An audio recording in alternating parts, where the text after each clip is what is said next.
kan Mas Darwadi pasti sudah banyak kali nih melakukan proses LNA ya. Mungkin ada salah satu yang paling menarik gitu, yang bisa dibagikan nih ke fresh people. Artinya, ini karyawan banyak nih kompetensi ini, kekurangannya gitu ya. Itu bisa menjadi prioritas tuh gitu ya.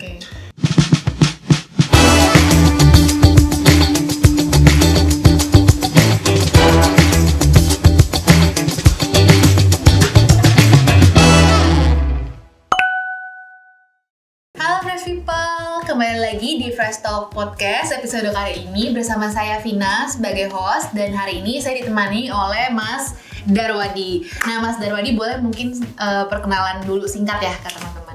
Halo Fresh People, perkenalkan nama saya Mas Darwadi. Saya bekerja di salah satu lembaga konsultan yang bergerak di bidang talent development. Ya, oke. Nah, Fresh People, sekarang di kesempatan kali ini kita mau membahas mengenai dunia talent development gitu ya, Mas Darwadi. Nah, dalam organisasi pasti kita udah familiar sama yang namanya kegiatan pembelajaran, pelatihan gitu ya. Nah, kadang ada yang sudah menerapkan proses perancangan pembelajaran tuh yang sudah sangat ideal, sudah sangat lengkap gitu ya. Tapi ada juga yang mungkin masih berbasis kebetulan lagi ada melihat kayaknya ada kekurangan-kekurangan tertentu nih di beberapa pegawainya, dilakukanlah pembelajaran, jadi sifatnya masih insidental gitu ya. Nah, hari ini kita mau membahas mengenai Learning Needs Analysis atau LNA. Nah, mungkin dari Mas Darwadi boleh menjelaskan dulu kali ya secara singkat LNA itu apa sih secara besar gitu. Oke, jadi sebelum saya membahas tentang LNA, kita kan ada satu pertanyaan dulu ya, barangkali. Kenapa perusahaan, organisasi, atau tempat kita bekerja gitu ya, itu menyelenggarakan sebuah training atau pelatihan? Oke. Nah, pasti banyak yang akan menjawab bahwa, oh iya, dengan dijalankannya sebuah pelatihan, ya diberikannya pelatihan, itu harapannya karyawan atau pegawai di perusahaan tersebut kompetensinya itu naik, begitu kan? Nah, ketika kompetensinya naik, begitu ya, maka berharapnya performa kerja dia, ya, kinerja dia, ya, kontribusi dia, gitu ya, itu juga bagus buat perusahaan. Yang pada akhirnya kemudian goals atau target perusahaan akan tercapai. Nah, seperti itu. Jadi pelatihan itu ya identik dengan kompetensi, identik dengan performa, dan ujung-ujungnya adalah target bisnis dari sebuah perusahaan. Nah, jadi harapannya itu yang perlu kita pahami bersama dari adanya sebuah penyelenggaraan atau pemberian pelatihan kepada karyawan oleh perusahaan.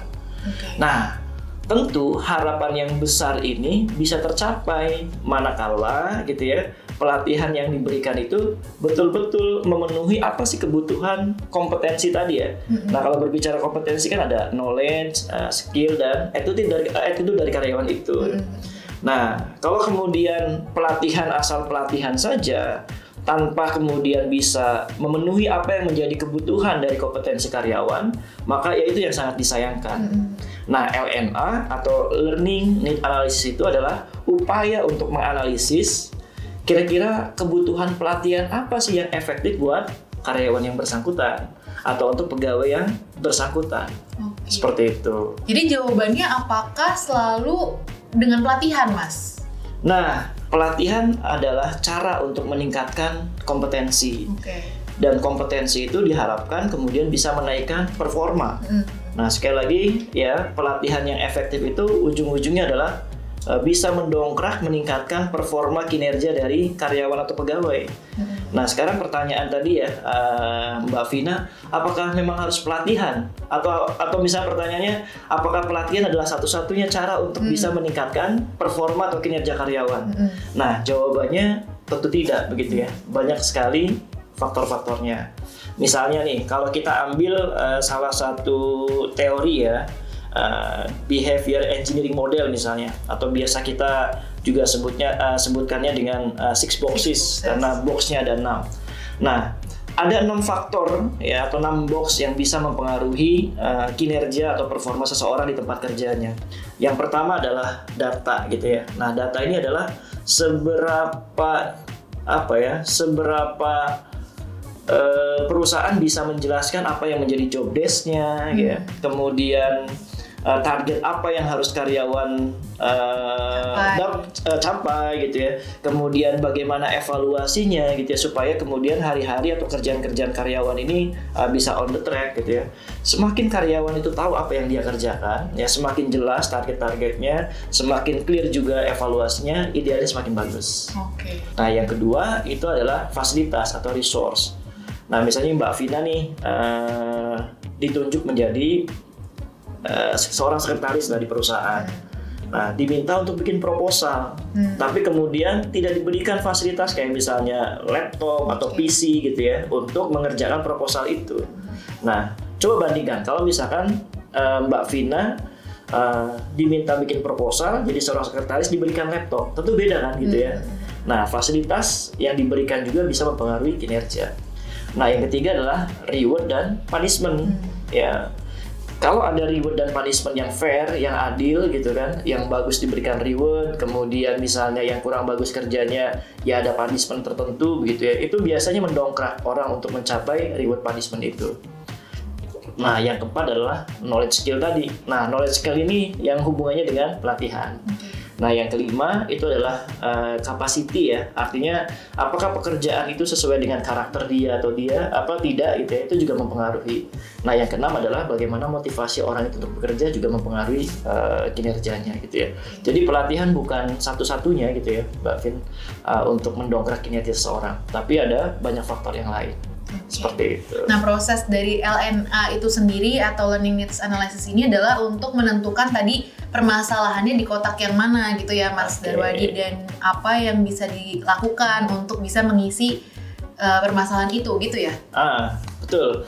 Jadi kalau misalnya LNA, Learning Need Analysis ya, atau di tempat lain juga nyebutnya TNA, Training Need Analysis. Jadi training, learning ya, pembelajaran apa yang kira-kira dibutuhkan oleh karyawan untuk meningkatkan knowledge skill tadi. Sehingga kemudian dengan knowledge skill yang ada ya, karyawan itu bisa berkinerja atau berperforma baik.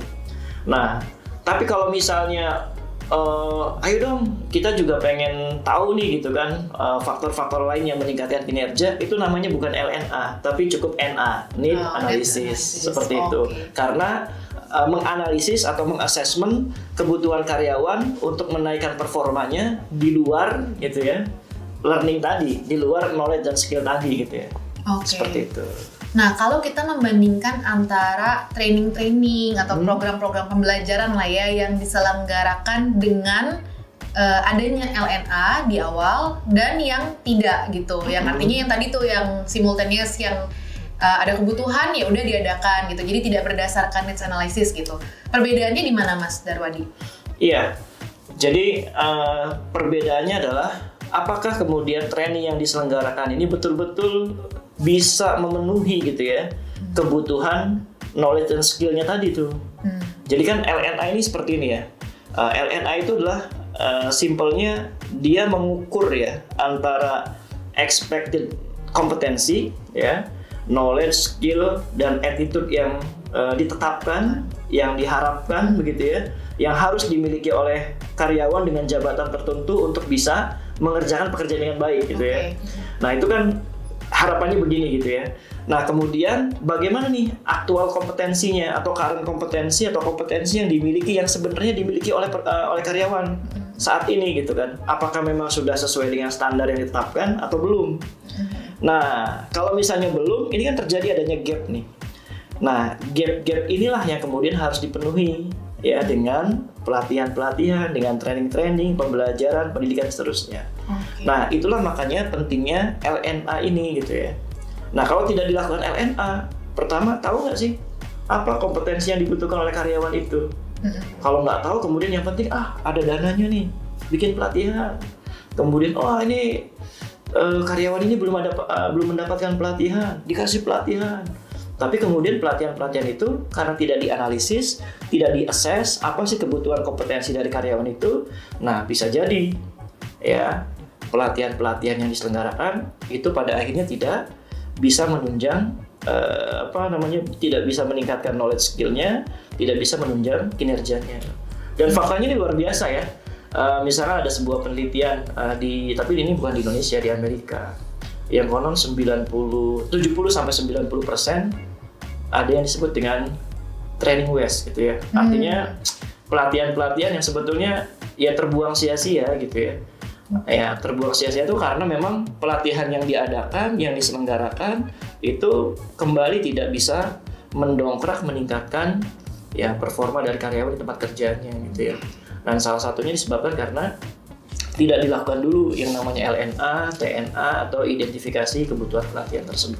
Jadi bisa jadi yang dilihat nih kebutuhannya di permukaan doang gitu ya Mas Darwadi, dikasihkan pelatihan tapi nggak menyelesaikan yang sebenarnya gap kompetensi yang di bawahnya gitu yang ternyata lebih dasar. Oke.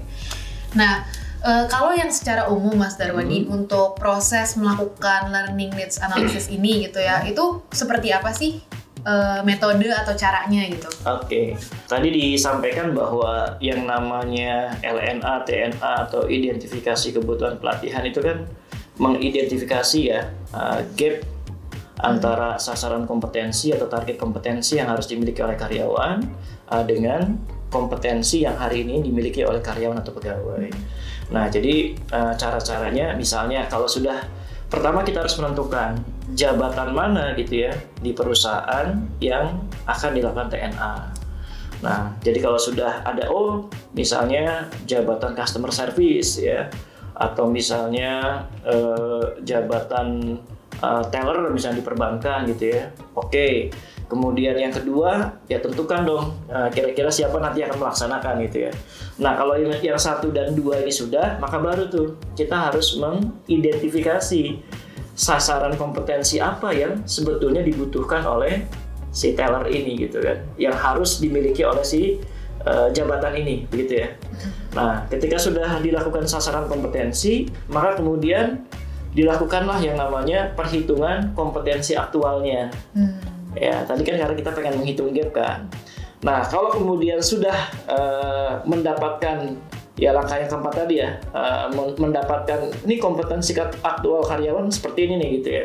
Nah, maka kemudian langkah yang selanjutnya adalah menganalisis gap ya antara sasaran kompetensi dengan kompetensi aktual itu seperti apa. Apakah ada gap atau kemudian tidak ada gap ya, ada kesenjangan atau tidak ada kesenjangan. Nah, setelah itu baru tuh ya sudah ada gapnya, maka dilakukanlah sebuah rekomendasi gitu ya, pelatihan apa nih yang cocok untuk memenuhi ya, menutup gap-gap tadi. Sederhana itu sebetulnya. Jadi prosesnya kurang lebih seperti yang tadi digambarkan Mas Darwadi ya. Nah, sekarang kan banyak perusahaan yang mulai menerapkan cara kerja secara hybrid, remote working gitu. Mungkin pertama tadi apa dampak dari LNA ini terhadap sistem kerja atau organisasi yang menerapkan remote working atau hybrid working ini, Mas? Iya, di dalam pekerjaan-pekerjaan yang remote working kan pastinya dibutuhkan skill-skill tertentu ya. Nah, jadi kita memang ya tadi dengan kita melakukan LNA sehingga kemudian kan bisa bisa merekomendasikan begitu ya. Artinya skill apa yang harus dibutuhkan ya untuk pekerjaan-pekerjaan yang remote tadi gitu ya. Kira-kira karyawan harus butuh apa nih supaya pekerjaan yang dilakukan remote itu berjalan dengan baik. Nah, kemudian ya saat ini karyawan seperti apa ya kondisi remote-nya gitu ya. Nah, ketika kemudian kita diukur tuh gitu ya. Karyawan butuh ini karena memang saat ini kondisinya seperti ini gitu ya.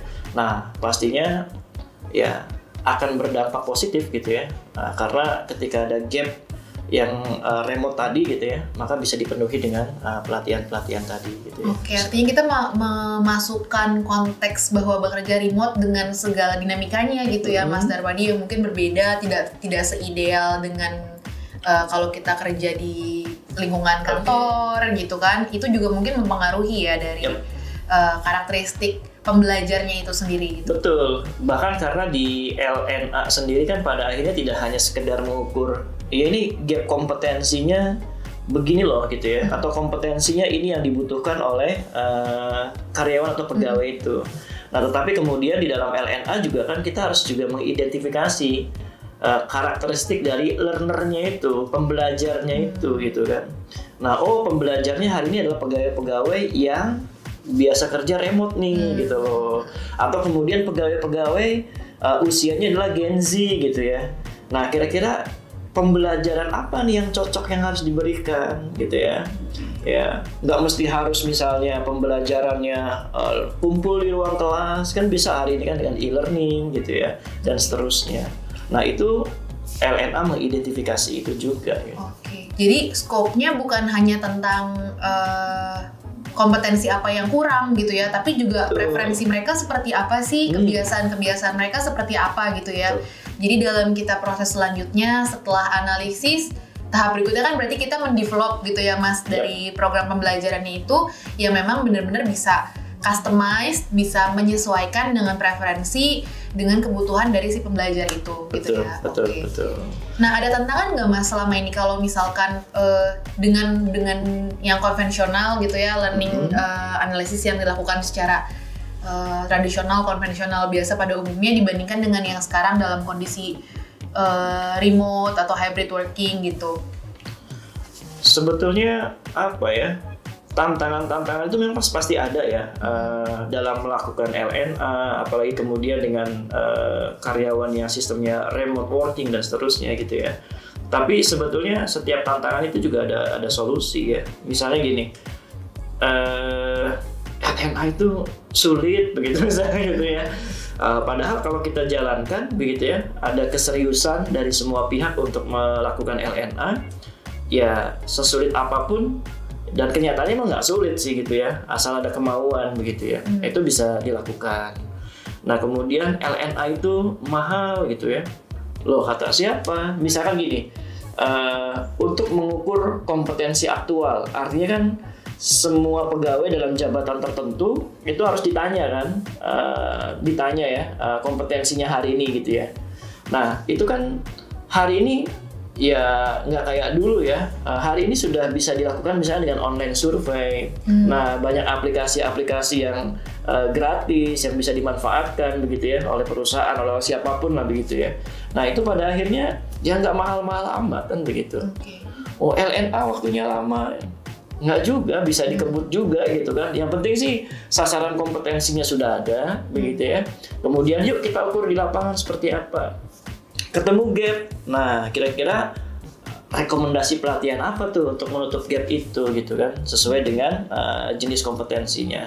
Nah, habis itu baru difikirkan ya, dianalisis ini yang jabatan ini usianya berapa banyak orangnya begitu kan, kemudian learning preference-nya ya seperti apa. Nah, rekomendasikan gitu kan, caranya seperti itu.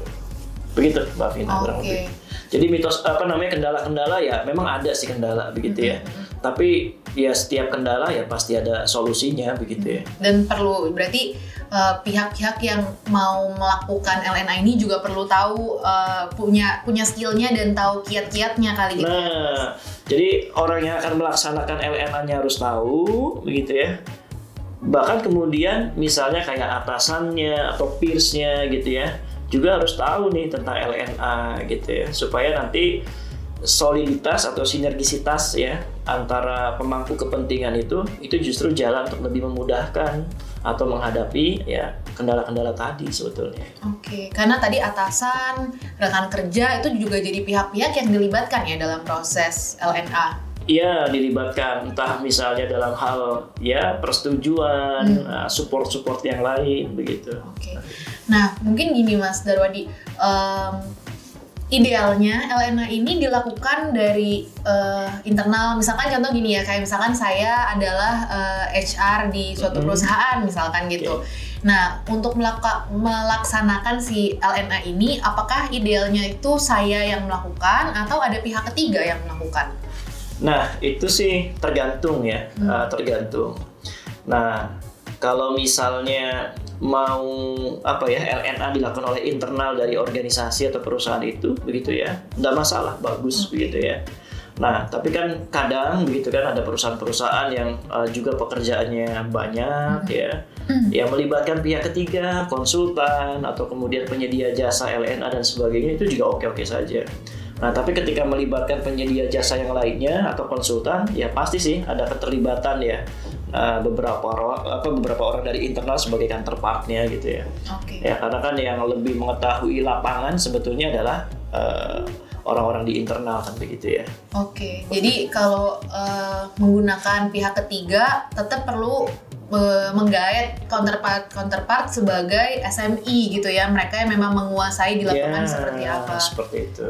Tapi di satu sisi mungkin menggunakan pihak ketiga itu juga ada kelebihannya, bisa memberikan sudut pandang lain gitu kali ya, Mas Darwadi, dalam apa yang dihadapi sehari-hari gitu. Nah, tadi kita udah tahu kurang lebih prosesnya seperti apa, kemudian tantangan apa saja yang dihadapi. Nah, sekarang mungkin ketika kita udah melaksanakan nih Mas LNA gitu ya, kemudian sudah sampai dengan tahap berikutnya lah, kita develop, kemudian terselenggara pembelajarannya. Nah, kita tahu dari mana sih bahwa LNA yang kita lakukan itu sudah oke atau belum gitu? Apakah sudah efektif? Betul, efektif atau belum? Sebuah efektivitas itu kan biasanya dikaitkan dengan tujuan ya, begitu ya. Jadi LNA yang efektif itu memang ya dilihat tujuannya, apakah memang LNA yang dilakukan itu bisa hasil analisisnya bisa menjawab kebutuhan pelatihan apa yang dibutuhkan oleh karyawan atau pegawai yang akan diberikan pelatihan itu gitu ya. Nah, itu bisa dilihat sih, satu misalnya bisa dilihatnya dari hasil evaluasi penyelenggaraan pelatihannya. Apakah setelah pelatihan kemudian karyawan kompetensinya naik gitu ya, sehingga kemudian berdampak pada performa kerjanya yang juga bagus. Nah, itu salah satu evaluasinya. Atau yang kedua, biasanya kan di pelatihan kita suka ada ini juga ya, kita minta feedback dari peserta pelatihan begitu ya. Apakah pelatihan ini sesuai dengan misalnya kebutuhan di tempat kerja gitu kan? Apakah pelatihannya misalnya oke atau tidak gitu kan? Nah, yang demikian itu juga bagian dari parameter untuk mengukur apakah LNA-nya itu oke atau efektif tadi gitu ya. Jadi dari siklus dari kita melakukan LNA kemudian sampai dengan penyelenggaraan trainingnya, kemudian kita dapatkan hasil evaluasi dari training berupa tadi gimana kesesuaian training yang diselenggarakan dengan preferensi dari peserta, kemudian kenyamanan peserta gitu. Itu semua bisa menjadi parameter indikator kesuksesan dari LNA yang kita sudah lakukan gitu ya. Betul. Mas Darwadi, mungkin boleh diceritakan satu pengalaman ya dalam kan Mas Darwadi pasti sudah banyak kali nih melakukan proses LNA ya. Mungkin ada salah satu yang paling menarik gitu yang bisa dibagikan nih ke Fresh People dalam menyelenggarakan proses LNA. Mungkin yang paling menantang gitu ya, atau yang justru paling lancar gitu. Silakan Mas Darwadi. Memang pernah ya beberapa kali gitu ya diminta bantuan ya atau diajak kerjasama untuk melakukan LNA, dan semuanya sebetulnya menyenangkan ya gitu ya. Ya ada yang menantang, misalkan gini. Salah satu yang menjadi challenging misalnya ketika memberikan kuesioner untuk pengumpulan atau mengukur kompetensi aktual misalnya gitu ya. Nah, ada yang feedbacknya sudah dikasih waktu misalkan ini 2 minggu gitu kan. Respondennya masih sedikit tuh ada gitu kan. Tapi pernah juga ada yang seminggu sudah ribuan gitu ya. Itu yang ya menurut saya itu ya pengalaman-pengalaman yang menarik tadi begitu ya. Nah, adapun yang misalnya ya dari hasil LNA kemudian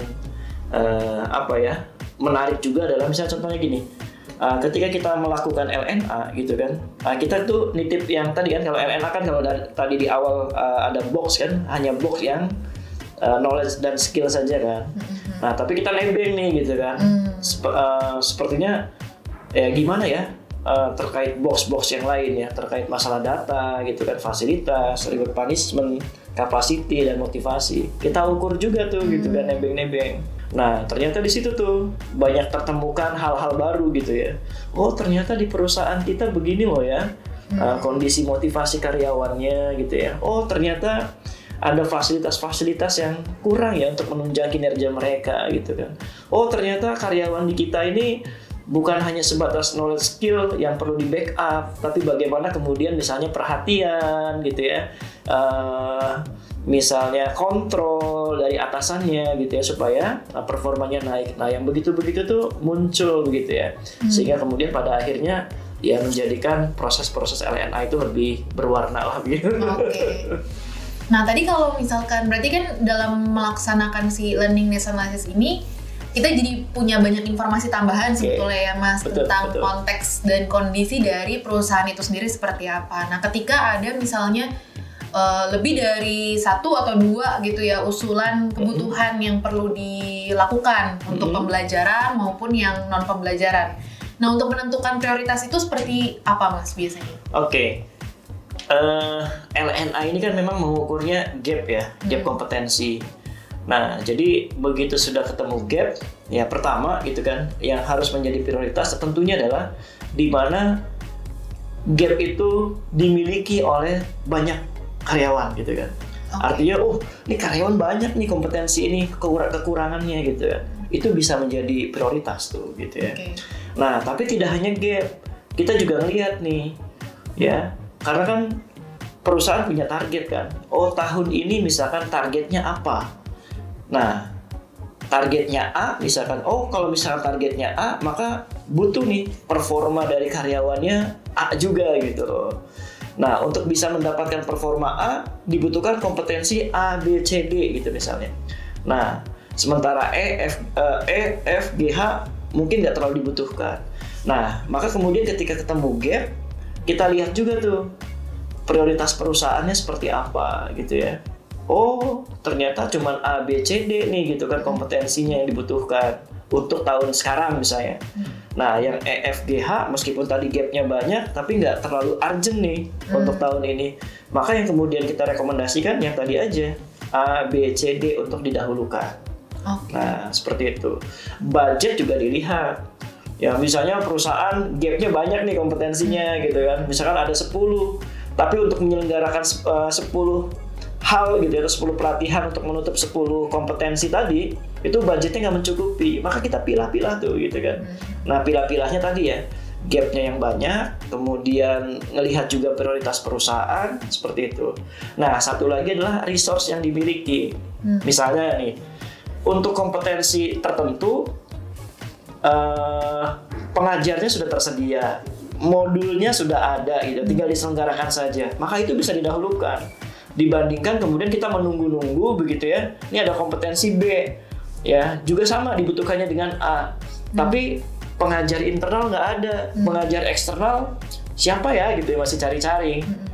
Nah terus apalagi modul dan sebagainya, nah itu mungkin bisa di nomor 2 kan setelah A gitu ya, karena resource-nya yang tersedia. Seperti itu, Mbak. Oke, jadi tadi ada beberapa tuh ya Mas. Yang pertama, kalau memang ternyata yang membutuhkan banyak gitu ya, artinya menggambarkan mayoritas. Kemudian yang kedua, di-align-kan lagi, disesuaikan lagi dengan strategi dari organisasi, target organisasi seperti apa di tahun itu, di saat itu. Kemudian berikutnya adalah dari segi resources-nya, ketersediaannya, dan juga dari budget gitu ya. Oke, jadi hari ini sih kita udah share banyak banget ya dari Mas Darwadi. Kita udah dapat banyak informasi mengenai learning needs analysis gitu. Penting untuk diselenggarakan supaya kegiatan-kegiatan pembelajaran yang dilakukan, yang mana itu juga semua biayanya kan pasti nggak sedikit gitu ya Mas. Nggak jadi training waste kayak yang tadi Mas Darwadi udah sempat cerita nih, terjadi di 70-90% di Amerika gitu ya. Penelitiannya kebetulan di Amerika. Iya, bukan di Indonesia ya. Belum diselenggarakan tuh penelitiannya. Terus kalau misalkan terjadi waste kan otomatis bukannya menambah keuntungan buat organisasi, malah tambah rugi lagi gitu. Jadi buang-buang energi, waktu, biaya gitu ya. Betul. Jadi itulah pentingnya dilakukan learning needs analysis ini supaya bisa menjawab betul-betul apa yang menjadi gap antara kompetensi-kompetensi yang memang dituntut, diperlukan untuk punya, sama yang ternyata tersedia di pegawai saat ini gitu. Jangan-jangan kan yang dibutuhkannya segini, tapi ternyata mereka semua hanya tahu dasarnya. Nah, jadi disitulah perlunya pembelajaran-pembelajaran yang memang akhirnya sesuai, tepat sasaran, untuk kebutuhan-kebutuhan mengisi kekosongan yang belum dimiliki oleh pegawai tadi gitu. Dari Mas Darwadi ada closing statement mungkin, pesan untuk fresh people? Ya, tidak hanya sekedar membuat pelatihan biasa ya. Ya, pelatihan yang harus dilakukan adalah pelatihan-pelatihan yang memang menunjang performa gitu ya. Nah, oleh karena itu pastikan kalau kita ingin menyelenggarakan sebuah pelatihan, apakah pelatihan itu mendukung performa kinerja pegawai ataupun tidak gitu ya. Kalau tidak, ya lebih baik di nomor sekian kan begitu ya. Itu berkali-kali. Oke, jadi tadi ada banyak juga nih cara-cara yang sudah Mas Darwadi sampaikan untuk bisa melihat prioritas ya kebutuhan-kebutuhan untuk pembelajarannya. Oke deh kalau gitu, Fresh People, thank you for staying with us. Sampai ketemu lagi di Fresh Talk berikutnya. Bye-bye!